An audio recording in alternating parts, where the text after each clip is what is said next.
Ladies and gentlemen, please welcome Paul Little on giving us a history of Gawler RSL. Welcome, Paul. Thanks, Brian. Thank you, ladies and gentlemen. Before I get on to the history, I suppose I better tell you why I'm actually in the RSL. I joined the army when I was 17 and 6 weeks, back in 1965. I did 12 years as a regular soldier. I served in Malaysia, Indonesia and Vietnam. I had many roles. I was a storeman, a clerk, a parachutist, Red Beret and a drill instructor at Kapuka where I trained troops.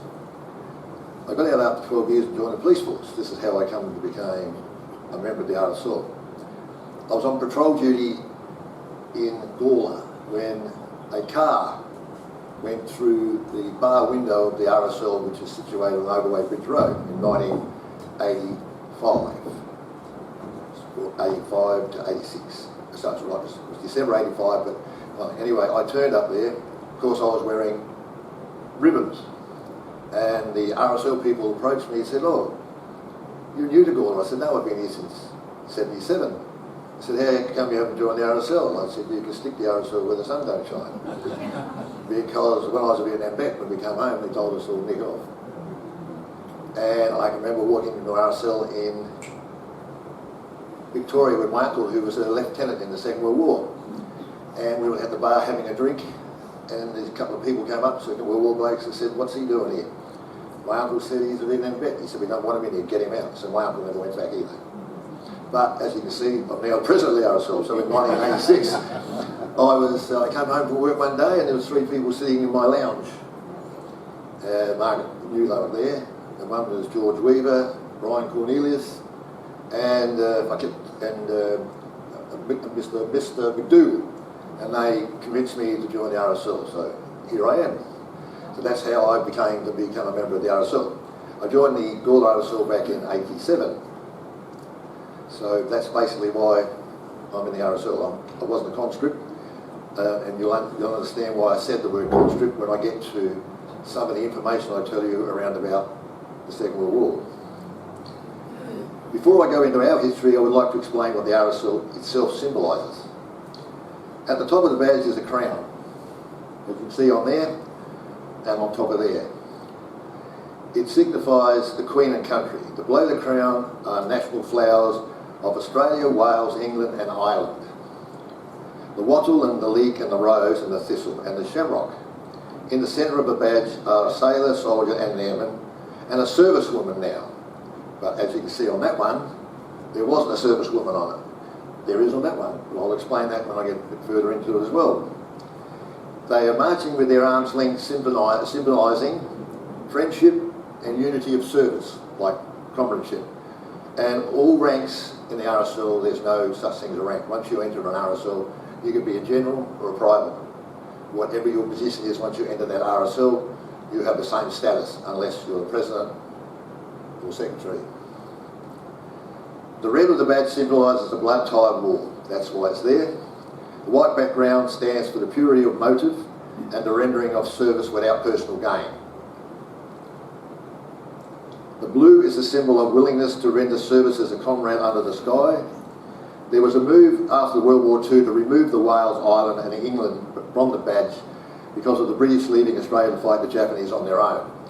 But that was defeated by a small majority after the war. The reason why that happened was some of the First World War blokes who fought so valiantly with the British in the First World War thought it would be a slap in the face to the mother country to take them off. So it stayed on, and I'm glad it has stayed on. The badge may only be worn by members of the League, and moreover it is an offence under the laws of Australia for an individual to wear the RSL badge that A, has not been issued to him or her personally, and they only can wear that badge if they're entitled to under the rules of the League. The rules can revoke that badge from any member at any time for any breach of conduct. And get to us. Moves to form the RSL in Gawler commenced in 1916. This was brought about the return of wounded soldiers back to the town of Gawler. At this time, the only returned personnel were from the Boer War, and there were only a few of these men at the time, and the consensus was that a club was not needed. The RSL originally was called the Returned Sailors Soldiers Imperial League of Australia. Whoops. Some of the earliest presidents of the sub-branch are recorded as being on the Repatriation Committee, the Welcome Home Committee, assisting returned veterans with employment and accommodation committees. The need for Gawler to form an RSL was because of the war effort that the Gawler town and the surrounding community did. We sent so many men and several women to the First World War effort. Some 18 men from the Gawler district itself lost their lives at Gallipoli, and over 1,250 men and women served in World War I from this district. When you work out the town and district was about 3,500 to 4,000 people, so it was quite significant.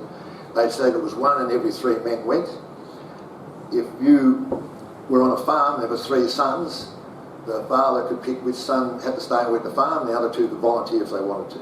But not all 3 sons were allowed to go. So it was quite significant. During the First World War, the RSL, together with other groups, e.e. the Red Cross in 1914, the Wattle League in 1915, provided the initial support for returning troops. The first meeting of the local RSL occurred in the shed at the rear where the ANZ Bank is now, in Murray Street. This was in a sense the initial approach to the national body. The national body was instigated in Queensland, and they asked to form a charter for a sub-branch. The town of Gawler was one of the first 8 towns in Australia to ask permission to be part of that organisation. The first meeting of the Gawler sub-branch took place in the Foresters' Hall, which was in Murray Street. It was approximately about 2 shops, I believe Mr. I said, from Lindon Road. The first committee that was formed at the time was President Leonard William Barkler, Vice President was R. Riddell, Secretary Treasurer, and that was A. B. Grace, and the 1 member on committee was a Mr. R. Broadbent. In October that same year, Mr. Lucas asked that a club be formed and club room sought for. Now this was in 1919. On the 24th of October 1919, £10 was given to the town of Gawler to purchase a billiard table to be placed in the basement of the Gawler Chambers to provide some entertainment for the returned soldiers. The whole cost of the table was £85, so the RSL donated £10 towards it. And on the 29th of October that year, the RSL approached that town and also asked could they have a room adjacent to the billiard room, which they were granted. But they had to pay £85 for the use of the hall, that room, for 12 months.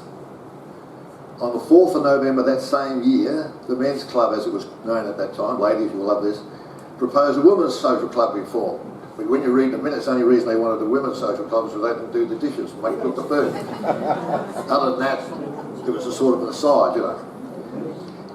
And they formed the ladies' club, as they called it, ladies' social club a year later. The women still had no voting status, even if they were returned soldiers or sailors themselves. They were not allowed to be full members, so it's quite archaic. Then on the 30th of June, the club had to have a special general meeting as the first president, Leonard Barkler, became gravely ill because of wounds suffered and passed away that month. This was a great shame, as he was the one who first proposed the digger on Adelaide Road when he was in the South Gawler Council. Mr. Riddell was elected president on July the 20th the same year, and the RSL held their first march as a club in Murray Street that same year, in 1920. Well, I mentioned Leonard. It was a shame that he never got to see his ambition where the digger was raised in 1921. He never got to see that, but his name's on there. The club had several problems in the first year that it became a club because of lack of members. The membership fee of 10 shillings was a lot of money those days. And this in turn brought about the RSL asking to be relieved of its responsibility when using the council chambers. So the council let them get out of their contract after 5 months, and they moved back to the Foresters' Hall again. The RSL used that shop on just from Lindon Road for several years.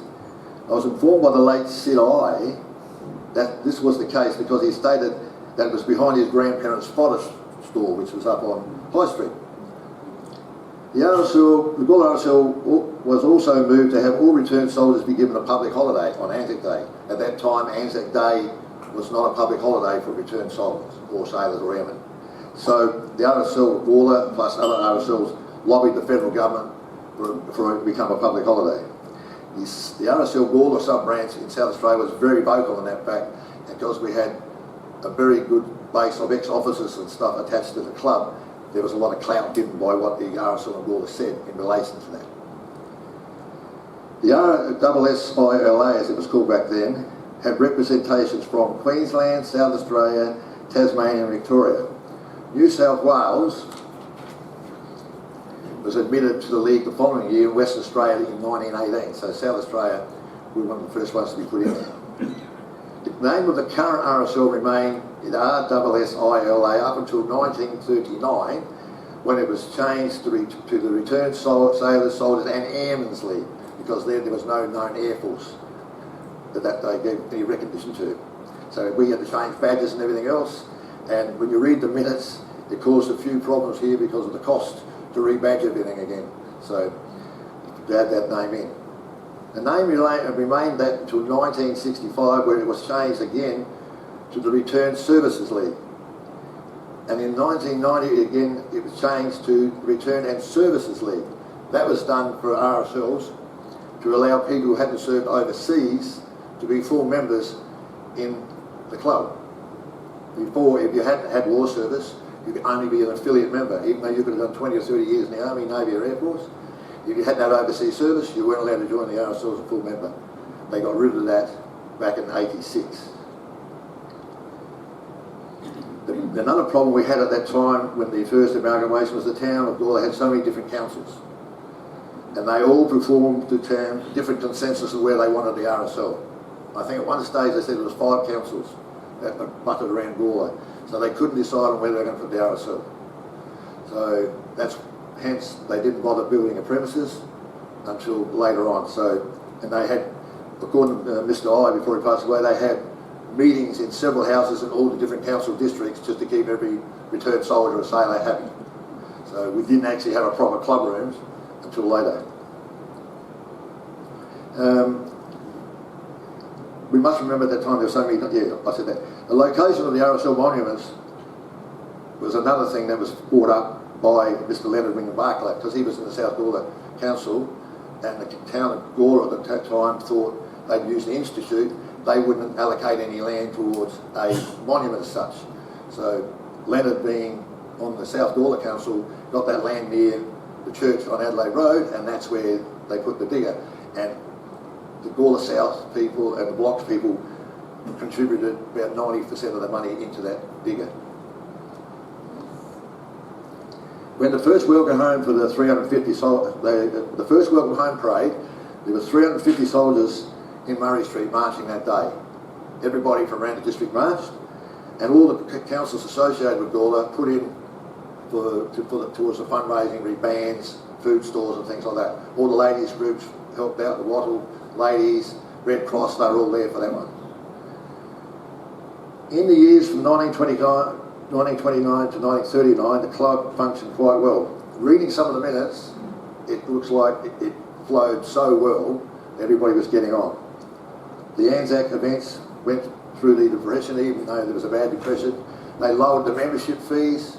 In some cases, if you were unemployed, they waived the membership fees for that period of time, so they can keep the members in the club. It was mainly in that period of time, the RSL was basically trying to keep the returned soldiers in work if they could find them. So that's what they did. And in some cases, they opened up soup kitchens and that to help them out. Where are we? And with the event of the Second World War, the club, along with the ladies of the club, supported several carnivals and rodeos to raise funds for the troops overseas. The Ladies Guild of Gawler, who assisted the RSL, raised £1,300 during the Second World War to assist the RSL and the troops overseas, which was quite phenomenal back then. It was fantastic. And those ladies, I happened to meet them one day with Jacinta, I think. They were doing a thing, and they were quite flabbergasted. I was reading the minutes, and that the RSL actually mentioned those ladies in the minutes. So that was good. In 1945, the club purchased the block on Cowan Street, down the road. I could not find the cost of the block as nothing was recorded in the minutes, but it was stated several times in those minutes that the interest was £2, 3 shillings and 7 pence every 3 months. So that was the interest. So I don't know what the block was worth. That same year, a Fathers Club was formed for those men who had sons and daughters who had served in the World War II, and they helped again with fundraising. As a footnote, the Anzac collections that year were £7 and 5 shillings. £7.5. That's in 1945. The RSL Gawler that year formed a ladies' auxiliary. We're one thing we were first, we're the second club in South Australia to form a ladies' auxiliary, and that was done on the 3rd of May 1945. So the ladies were finally allowed to be sort of in the club, but not quite in the club. And on the 1st of November 1945, the club welcomed its first 5 members from the World War II. Those days, as in when I joined, you had to put a notice up on the board for 14 days, stating your name, your religion, your occupation, where you lived, and the other members could peruse that membership for 14 days. If they didn't like you, it was taken off the board, you weren't allowed to join the club, even though you could have been returned soldier or whatever.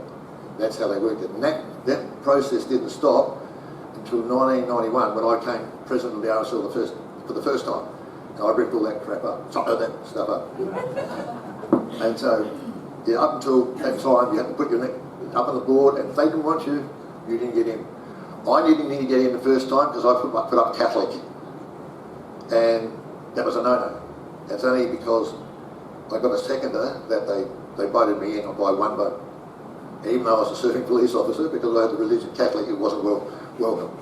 That is all gone now. There's no distinction. It was quite funny. I thought it was archaic, but yeah. During the 1945 to 47 period, the club, a lot of fundraising occurred to help them raise funds for their own club rooms. The secretary at that time was a Mr. C.F. Fong. Brian tells me, no relative. The same spelling. I thought it had to be somewhere along the line. He was a very successful treasurer, but he got the flick, and I'll tell you why. Annual dinners at the club at that time were held in December in the Oddfellows Hall. As a footnote, the cost of the dinners those years were 3 shillings a person, with a free bottle of beer. I don't know if you didn't like beer, what would happen, but you got a free bottle of beer. It was 3 shillings. And the band for that night cost us £1 to hire the band for the whole night. The RSL then, I think, in my opinion, hit a very rough spot. A special general meeting was called in Gawler. The first reason was good for raising funds for the club room, and the other was concerns re-membership. The club at this time had 327 members, with some of them having been volunteers in the First and Second World War. The members who had enlisted resented the fact that the conscripted men could join as they were called, because they were called up for service, and otherwise they didn't want conscripts to be allowed in the RSL, even though some sort of 3 or 4 years as fighting soldiers. My father was one. He served 3 years in infantry, got an MID and a military medal. He wasn't allowed in the club. Not in this club, another club where I come from. And so they had a vote on the 1st of May. They had a vote to reject these men, even though they had war service. It was passed by a majority, and they were then excluded from the club. So out of 327, they lost 97 members. They just kicked 97 members out, which was ridiculous. And the president at that time was a Mr. Hickingnovel.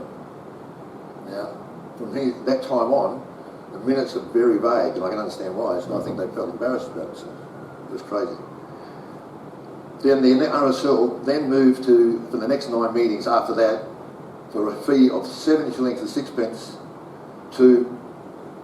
back to the Foresters Hall. And then at the same year, on the 9th of September, they decided they'd buy a prison hut from the Sandy Creek prison farm, where the prisoners were kept during the Second World War. So they bought one of those. Again, in the minutes, there was no note how much it cost to buy, how much it cost to transport, £5. And that was cited on the 9th of September. They still didn't go into that. They had their first club room meeting in that club room on the 1st of December 1948. So that was a heck of a long time. So 1948, 1st of December was the first time they had a meeting in that club room in Gawler Street. They remained in those club rooms until they moved to our present site now. In those club rooms, they got in financial difficulties. That's why, if Coles hadn't come along, reading the minutes, I think the RSL and Gawler would have folded totally. They had no funds left. They were gone. So they come along, then they gave enough funds to clear their debts and to buy that premises on Overway Bridge Road, which we owe freehold. When they were in Cowan Street, they did a lot of marvellous things. They started a youth group, they assisted in the raising of the Gawler pool, and they held several fundraisers for the disadvantage of the returned service personnel. Gawler was known, the RSL and Gawler was known from the district as the place to come if you go into hospital or you needed assistance as a returned soldier, because some of the members used to billet sick comrades in their homes while they attended the Gawler Health Service up at the old hospital. So they did that for several years. Because in the years that followed their location to Cowan Street, because we had several conflicts, the Korean War, Malaysia and Borneo, and of course Vietnam. Korean War veterans had the same problem as Vietnam veterans. Because the Korean veteran, 40% of Korean veterans were conscripted because they were criminals. I don't know if you know the history. A lot of Korean soldiers were called up, they went to court, fronted the magistrate. The magistrate would say, here's 2 years in jail or you can join the army. So most of them all joined the army. So they went to Korea. The Second World War and First World War blokes resented the fact that some of these Korean blokes could be criminals. So they weren't accepted in the RSL either if they were conscripts. They were if they enlisted properly. So as you can see, we've had a lot of bad issues all the way through. I knew we'd had a few problems, but until I read the minutes, I was quite astounded how bad we were in some years. Saying that, we did a lot of good as well, but there were some bad moments. The years of, like we said, we had the Korean War. During that time, if you served in a declared war zone, you were welcome, providing you had enlisted, except for Vietnam vets, and not being conscripted. But because of the numbers were declining, they decided to lift the ban on conscripts in 1980, and they welcomed the first Vietnam veteran in Gawler in 1982, which is a bloke called Stoko, I think, Margaret. Stoko from Williston. You know, he was the first Vietnam veteran to join the club. And then, of course, a lot of us followed on. At the moment, I've got people coming to my club tomorrow who are Vietnam vets, about 30 of them, who will still not join the RSL. Actually, it was Malcolm Cushion. The Malcolm Cushion, was it? Sorry. He's still from Williston, yeah. Anyway, we've got some Vietnam vets coming to our club tomorrow for a function who still will not join the RSL. But that's why they contribute. During the initial purchase of the club rooms at Gawler West, we had to do a lot of improvements to allow functions being held there. Currently, the club membership at that time was 180 when they moved there, and because they're getting older in years, they were looking for younger members. Those days I had hair and I was a lot younger. Yeah, but the problem is with that club rooms, under the Liquor Licensing Act, we're only allowed 70 people at a time. So some Friday nights, Margaret and I, when we ran, we had to turn our own members away from the club rooms because it was very well popularised that day. The first woman to be allowed to join the club, you'll love this, ladies, and a full member of her own right, was Mrs. Beryl in 1980. She was the first lady. Now, she had tour service as a nurse in the Second World War, but she was not allowed to be a full member with her husband. And everyone knows Sid. He fought the Japanese, the Germans and the Italians. But his wife, who assisted him in the war as a nurse, was not allowed to join the RSL until 1980. Crazy. They weren't allowed to hold any office in the RSL. That changed in 91 when I became president of the Gawler one. I'll get to that.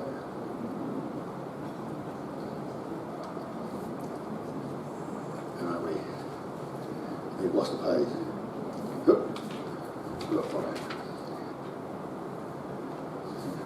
Back a minute. There we go. And another footnote was the second lady to be a member, which was 1986, and Brian and I went to her funeral, was Lil Crosby. And she was another lady who served in the Second World War in the Air Force.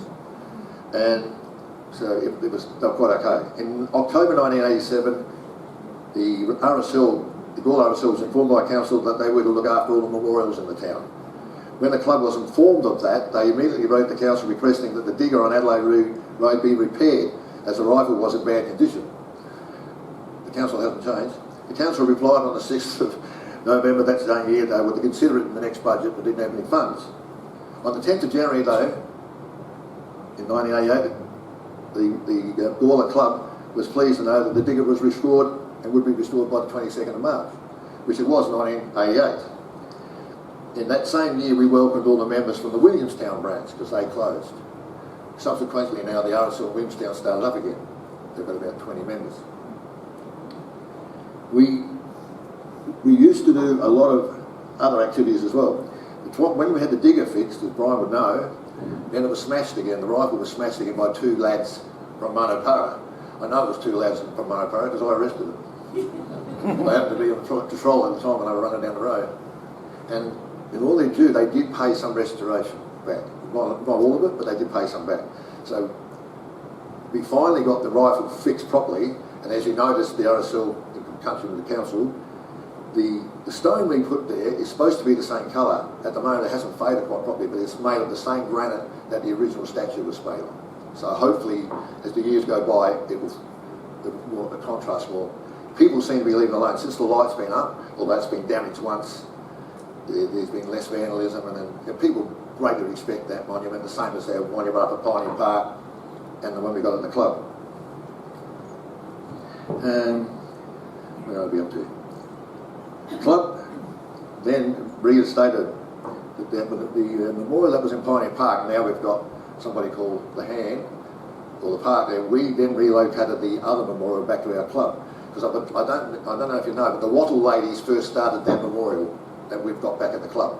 The granite rock on the bottom was initially placed at the Gawler Oval in the Wattle. They had a Wattle garden there. And when they moved it from there to Pioneer Park and was placed in the car park of the visitor, where the visitor centre is now.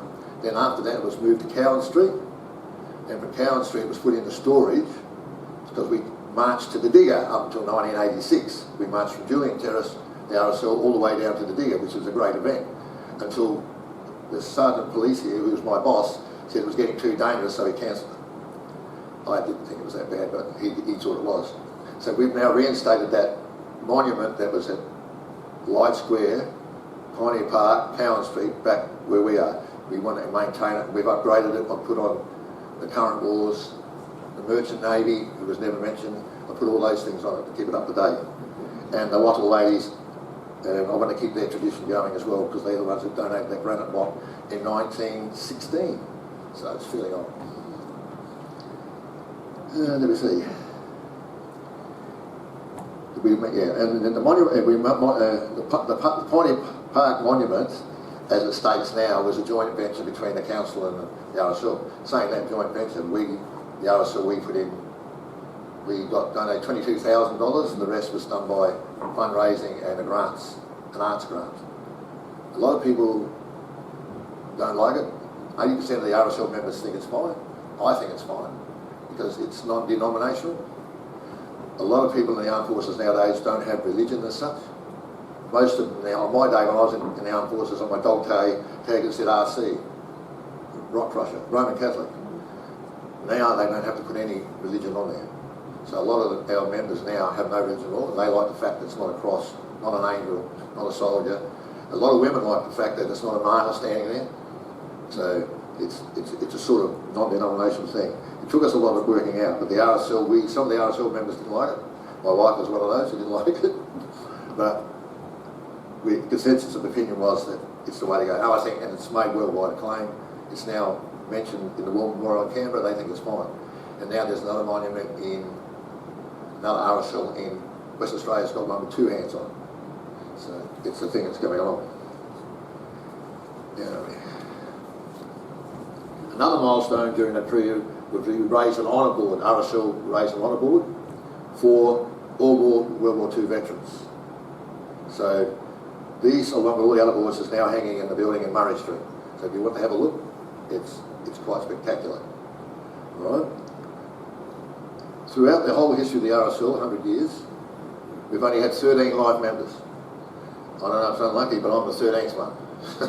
So we only had 13 in the whole 100 years.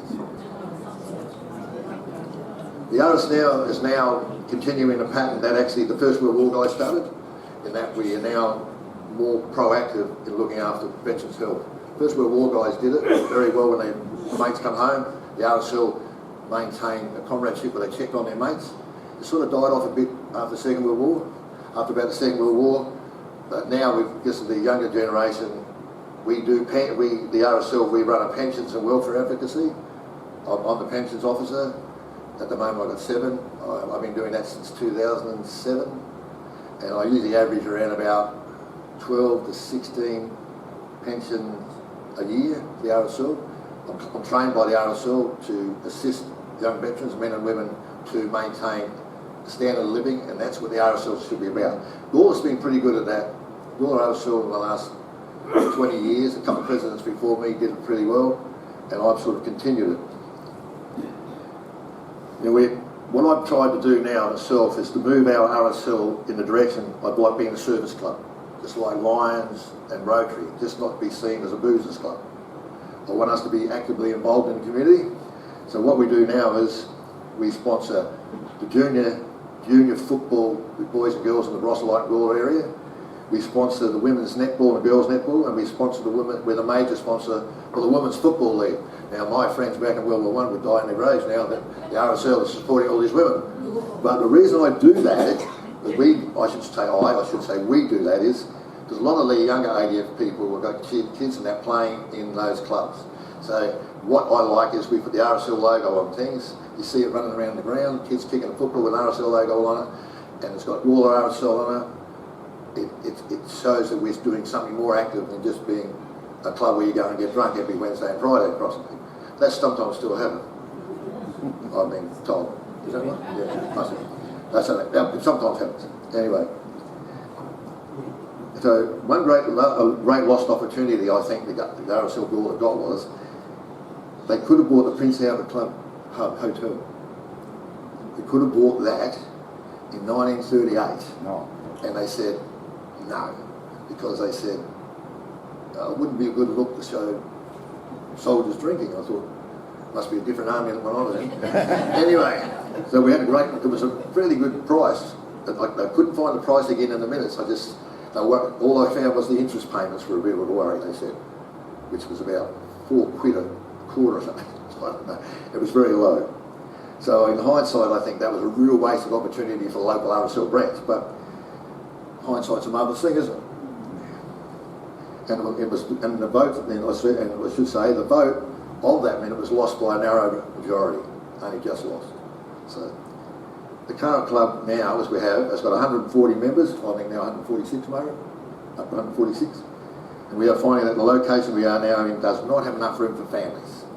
So you must be read the last year or two, we're looking to amalgamate South Gawler and hoping to form a community club, which means we have a bigger expanse. Palmerston Club in Northern Territory's done it, Darwin Club's done it, the Victor Harbour Club's done it, Renmark and Berry have done it. It's a way for the RSL to survive, but we still keep our identity, but we go in together and share all the costs.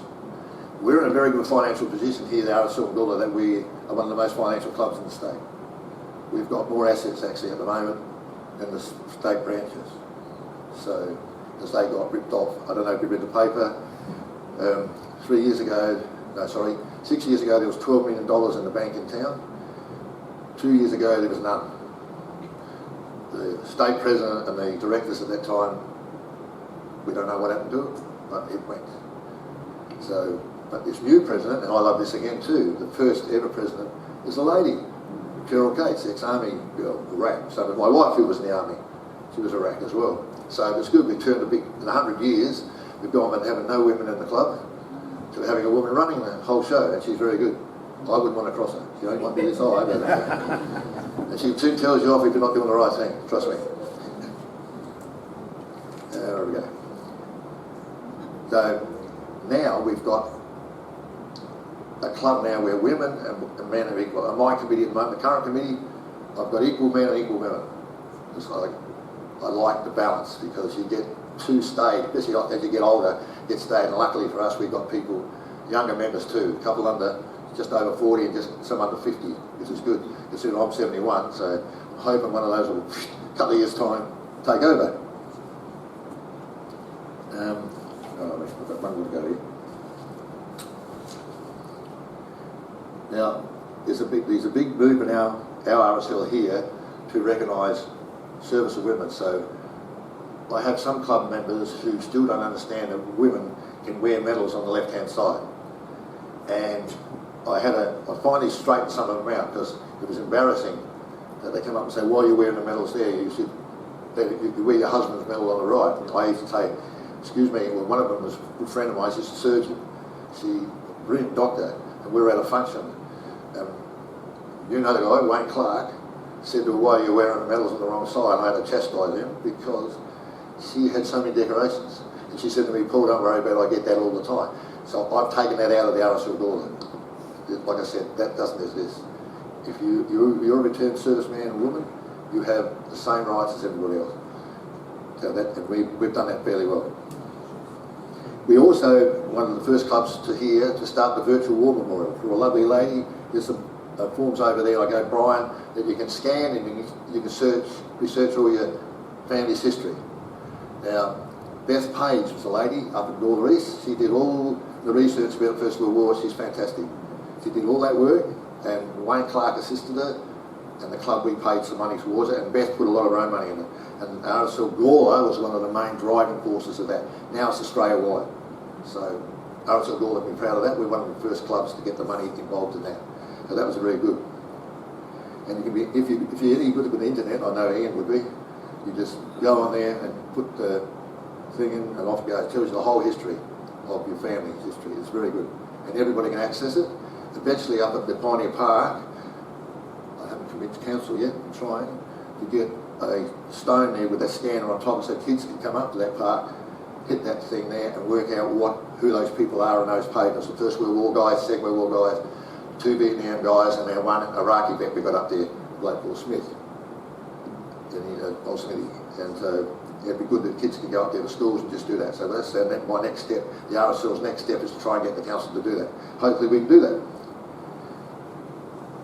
I think I'm just about warming you out, but no, it's been a great pleasure coming out. I hope I've spoken enough. I've enjoyed talking. If you've got any questions, please feel fire away. Can you just put those photos for me again? And if you've got any questions while the photos go through, I'll be quite happy to answer them.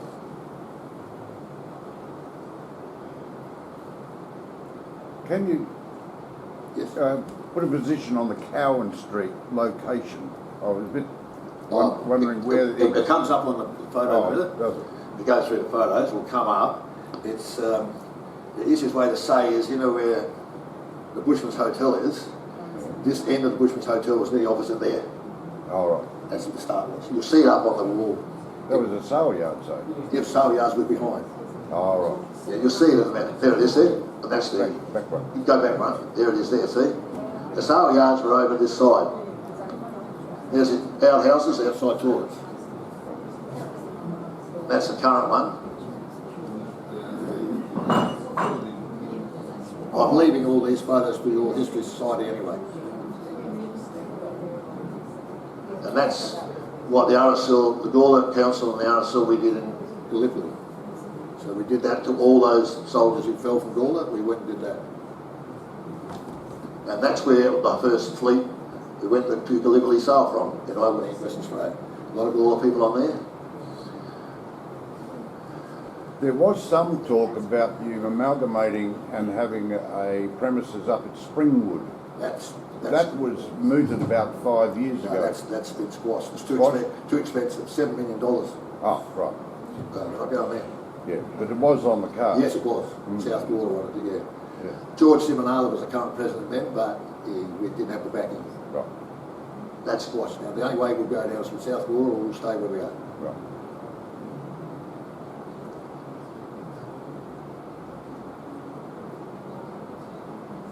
One of my great uncles, and the same name as what Ian's got, enlisted from Gawler McDonald, and he came home and died of war wounds when he was 35. Yeah. He was brought up in Cowan Street. Yeah, so there was, like I said earlier, we had so many people from a small town serving such a great war. It was astounding. I apologise for asking that question about the Cowan Street location, because I've just now remembered that I used to go to dances there. That's right. Yeah, way back. I'm getting older. Yeah, and they used to do a lot of weddings. We've done that now too at our club. We hire our club out now too. Yeah. We do a few weddings and a few functions. That's right. Yeah. Why didn't I think of that? Oh. So, stuck on there again. There are a few photos of the monuments on there. The digger, I love the photo of the digger on Adelaide Road. You know what happened there, don't you? 1964, a police officer was chasing a certain ex-mayor, and the police officer lost control and rode off the whole fence around the digger in 1964. The digger itself is designed from a police officer who was stationed in Gawler. The artist got the police officer to stand and used his face and expression to make the digger. That was another thing that happened. So it's got a long history with Gawler. Yeah, Brian Samuel, he got away with the coppers that night too. He hates me telling that story, but I noticed there because you can check up the old journals from the police station, and there it is written there. And the next man. That's in Canberra, because we celebrate animals now as well. The dogs do a marvellous job. We had a bit of a fight to keep the digger in that. I know, I was involved in that. Well, I look after it now though. Yeah. I just put a new flag up there again the other day, you notice? Yeah. And these are the original boys that come from Gawler, some of them. And that's how, of course, the squadron was out there. I think Robert will talk about that next week. Next month. Yep. And that's the first HMAS Gawler in the Second World War. Still got a ship named the Gawler, so we're very well represented in the armed forces still. Merchant Navy, look. Merchant Navy did a marvellous job. I've now moved to have them been accepted as full members of our RSL. So, yeah, just over here. It's amazing how many family names come up in the First World War and they come up again in the Second World War. If you had a wish list, what location would you like to have the combined RSL in Gawler? I've nearly put a bid in for the old State Bank and I just missed out on it. I would have loved that. Yeah. Historical building, would have kept the outside as it is, do it up inside, would have been ideal. Yeah. And there's Smithy, and that's one of our most highly decorated soldiers. He's still in our RSL now. He got the Gold Star in Vietnam. It's the highest award you can get. That's the young boy Smith who used to umpire and footy when he was a kid, but he was born at the Hutchinson Hospital and he played football for Newry. He got killed in Afghanistan. Of course, there's the new ones, down at memorials. Council, it's good if you want to go and have a look. It's very well done. And I recommend even our minutes of the RSL are there, kept nicely in the library. So if you ever want to have a look, you're most welcome. And I didn't know that we were instrumental in helping the one out on Adelaide Plains as well. I didn't know that until I read the minutes. There we go. That's a beautiful old picture. I wish we could do it back like that. And that's where we now relocated it to our club, and that's the stone on the bottom I was talking about that the Wattle ladies had. There's the hand that everybody loves. Some do, some. I like it. We've always been thankful to the RSL for the air cadets. They've been brilliant over the years. Without them, I don't think our service would be as good.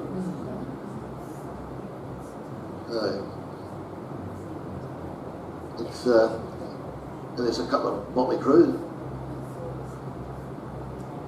A couple of our Women's Land Army.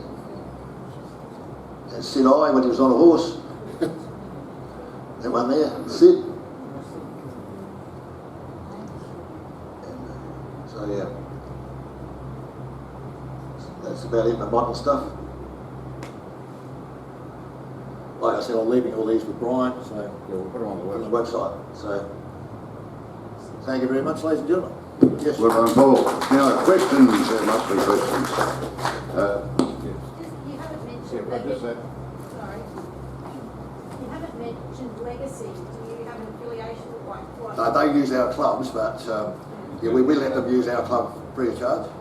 They've always been a part of us. It's the same like the Women's Auxiliary.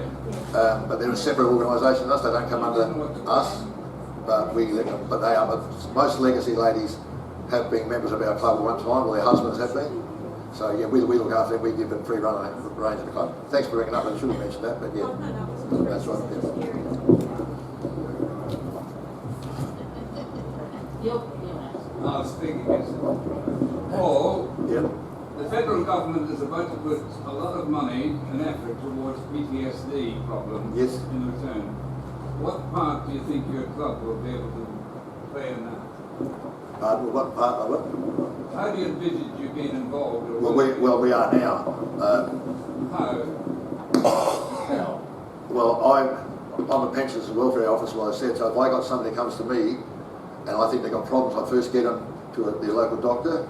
I then organise them to go and see a psychiatrist.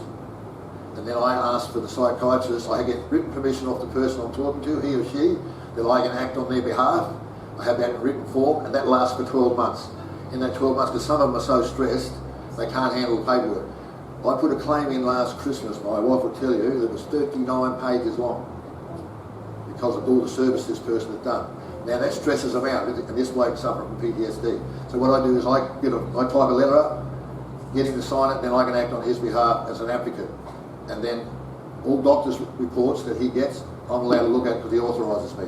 And then I submit them on his behalf or her behalf. That's how we assist them. We don't get paid any money from the government. I do this free of charge. The RSL, we do it. Do you plan any proactive? Yes, we had people check on all the time. No, I mean in drawing people forward, or who may become recognised that they're a danger of that. Yes, or we- is the crisis? But when they're getting better at it. You're right, 10 years ago when they discharged somebody from the armed forces, that was there's the door, see you later. But now, they have a better program. Everybody who joins the ADF now gets a DVA number card. So they're tracked from the day they join the armed forces from day one. So when if they do get out, there's an organisation that keeps track of them for the first couple of years. If they find there's no problem, then they'll back off. But if there is, they then inform an ESO, which is what I'm classed as. An ESO, every RSL has an ESO, not everyone, I'm the only one on this side of town at the moment. But we track them. If I can't track them, I've got a group of people at Adelaide RSL who go out, who are paid people who go out and check on them. But the initial claim is I do. If I can't handle it, which is some of them I can't, because one day I was sitting in a hotel in Gawler, and the young fella thought the claim I was doing is not got quick enough. He walked up behind me, dropped me on me, knocked me out, knocked me off the chair. If it wasn't for two other people that drag him off, I would have been badly hurt. He saw me as the reason why his claim wasn't getting rushed through. But it wasn't me, it was that they were taking too long. Now they've got a bit better, there's a 90-day turnaround. They'll give an answer now within 90 days. Sometimes they wouldn't give an answer for 18 months. But if you're suffering from a PTSD, that is a far too long a lead time. All right? Thank you. Paul, you mentioned, I think it was 1964, you said that the council handed back the responsibility for the memorial. 87. 87. Did that include the largest memorial, but the one that people forget about, which is the Institute Balcony? Yes. Which is the memorial. Did you have responsibility for that as well? Apparently, but what could we do with it? I can remember, you read the minutes, and in 87, I think Brian Cornelius was the president, he goes, well, we know where the digger is, we know where the one in the light square is, but I don't think we can get us old fellas up on the top of the building to check it out. So basically, it's there. That one's not in the actual, as far as I'm concerned, it's not in our domain. I look after the flags at the digger, Pioneer Park and our club. That's enough for me. I'll let the council run that one. It's fair enough. It's just there was a lot of community. Actually, it's been done up quite well now. So. Yeah, and there was a lot of community fundraising, but it's all... Especially the Wattle ladies put a lot of money into that Absolutely, but it institute. took to the 1930s because it took a long time to decide what to do. Exactly. That's typical. Well, they had so many councils, Yeah. and they couldn't agree. Yeah. And like I said, Leonard Barkler, who's a poor bugger who started the digger, you read what he did. He was only 34 when he died of Woolworths. And last thing, do I get a shameless plug for the headstone? Oh yes, I was going to do that. Yeah, all right. Yeah, we're doing the headstones up at Williston. The RSL's involved in that with the federal government, so we're maintaining them as well. So we do more things. Like I said, since I was first president in 91, and I left the presidency for a while because of work commitments and a few other things. Now I'm back, I want to be more proactive and be in the community, not just, like I said before, that was my aim. Paul, you got a question? Yeah, just quick one, Paul. Just on medals. Yep. I was at Berkeley a few years back, and everybody was wearing their medals, and really nice. One guy had a chest full of medals, and the war widow took him to task because they weren't military medals. That's So right. actually, you go on to like the ambulance corps. Military medals should only be worn on the left. All non-military ones should be worn on the right. Unless the award is for like an ambulance or fire brigade or a police officer, which is awarded by the Commonwealth Government, they can still be worn on the left. The side he was wearing it on, not the fact he was wearing Yeah, it. that's the side. Yeah, yeah. Okay. So I got a police medal where I wear one on the right, then I've got another police medal which I wear on the left, because this one's a state one and this one's a Commonwealth one. State ones aren't allowed to be worn on the left. Don't ask me why. Okay, thank you. Any other questions?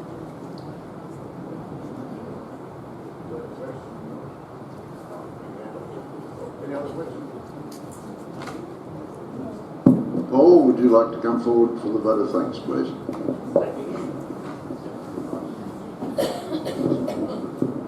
This is on. Stand next to you. Now before you start, up here's a couple of, that's our first charter here. You'll see on there, there's only a soldier and a sailor on the badge. Then it goes to 3 and now it's 4. So that's how it was. And initially the first RSL badge only had one person on it. That was a soldier. And that only lasted for 2 years. Okay, I'd like to thank Paul exceedingly well tonight for a very comprehensive record of the Gawler RSL, and also about his own interesting life and how he actually got to where he is today. I see also they've had their internal battles with gender bias, and that seemed to take a long time to get a move on. They've had financial issues, which they've obviously overcome now. They've had also religious bias, as you found, you being an RC, as they say. And the other one is obviously the conscript bias, which I found probably quite insulting for those conscripts at the time, but obviously everything is now settled around. And I think it was good that you showed us warts and all, and the fact that even internally you've got your own wars to fight, and hopefully they've ceased now as well. So I'd like everybody to put their hands together and thank Paul exceedingly much for his talk tonight. Thank you. And Brian has hidden the goodies as usual behind the screen here. Somewhere.